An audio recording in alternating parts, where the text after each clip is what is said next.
Oke teman-teman semua, balik lagi ya di channel ini. Semoga kalian baik-baik saja dan sehat selalu. Oke, di sini gue mau ngobrol topik yang nggak kalah seru ya, yang kayaknya jadi pertanyaan sejuta umat. Pinjol mana sih yang aman untuk digalbay? Yang mana sih yang ada di lapangannya atau enggak? Gitu kan. Oke, pasti dari lu lagi pusing tujuh keliling mikirin ini. Apalagi buat yang baru telat di aplikasi seperti Kredivo, Shopee Pinjam, Aku Laku, Kredivo, ada Pundi, 360 kredi atau Samir pinjam duit, waktu naik Kujolo, Dana Rupiah, ataupun banyak lah gitu kan.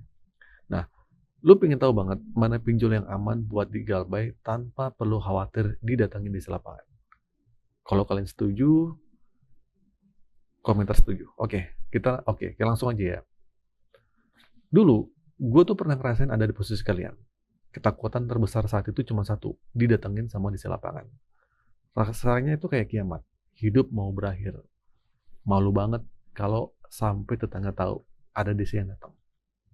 Nah, apalagi kalau lihat foto-foto seram di profil WhatsApp DC yang bikin kita ciut nyali. Seolah-olah mereka itu nggak ada ngertinya alasan kita dan cuma maunya duitnya aja. Nah, pertanyaan tentang aman gak ya digalbay? Ini sebenarnya harus kita kaji lebih dalam. Ya, kenapa? Karena ada dua tipe orang yang berakhir gagal bayar. Nah, yang pertama itu nggak mampu bayar. Nah, ini yang paling sering terjadi. Mungkin lo baru di PHK, resign dari kerjaan, usaha bangkrut, pemasukan seret. Ya, intinya kondisi ekonomi lo tuh lagi mepet dan memang nggak ada uang buat bayar. Dan lo udah berusaha cari sana-sini, ke pinjaman teman, tetangga, nggak ada sana-sini, tapi tetap buntu. Itu namanya nggak mampu. Nah, yang kedua, nggak mau bayar. Nah, ini beda lagi. Ada orang yang sebenarnya punya uang, tapi sengaja nggak mau bayar. Ya, ikut gerakan galbay. Sengaja KTP-nya dipalsuin, pakai data palsu, ngebobol lah gitu kan. Nah, mungkin karena malas sama omongan DC yang kasar, atau justru sengaja niat awalnya emang buat nggak bayar. Bahkan ada juga yang gabung spesialis ya gerakan galbay atau spesialis perampok online lah, dengan dalih bisa melunasi utang dengan cara galbay di tempat lain. Ya, mereka ini bahkan punya kontak palsu biar nggak ada ketahuan. Ya, ini namanya nggak mau bayar. Nah, lu tuh ada di posisi mana sekarang? Coba deh jujur. Jujur sama diri sendiri. Tulis di kolom komentar. Nggak mampu bayar atau nggak mau bayar. Fokus pada fakta bukan ketakutan. Nah, kalau kita bicara soal yang nggak mau bayar, pertanyaan pinjol mana yang aman digalbay itu sebenarnya jadi kurang relevan. Kenapa? Karena mau pinjolnya aman atau enggak, kalau memang duit lu nggak ada, ujung-ujungnya pasti gagal bayar juga. Lu nggak perlu lu nggak perlu lagi pusing mikirin aman atau enggak, ada DC-nya atau enggak. Fokusnya seharusnya bukan di situ. Yang harus lu lakuin adalah mencari support eksternal, misalnya dengan nonton video edukasi kayak gini atau cari informasi yang benar, maupun support internal, berdiskusi dan bercerita sama orang terdekat seperti keluarga atau pasangan. Nah, dua-duanya itu penting biar lu nggak merasa sendirian. Kalau lu terus-terusan nyibukin diri mikirin aman atau enggak, kapan lu bisa pulih? Kapan lu bisa bergerak? Lu cuma akan diam di rumah, takut keluar, takut beraktivitas. Ini yang bikin rugi besar. Lu jadi terjebak dalam pikiran lu sendiri. Padahal urusan aman atau tidak, itu cuma ada di kepala kita. Efek dari kondisi ekonomi yang lagi sulit ini. Nah, jadi jangan sampai ketakutan berlebihan ini mendorong lu melakukan hal-hal yang justru merugikan. Kayak gali lubang tutup lubang, bahkan tindakan melanggar hukum. Banyak kasus terjadi karena panik dan tanpa pikir panjang.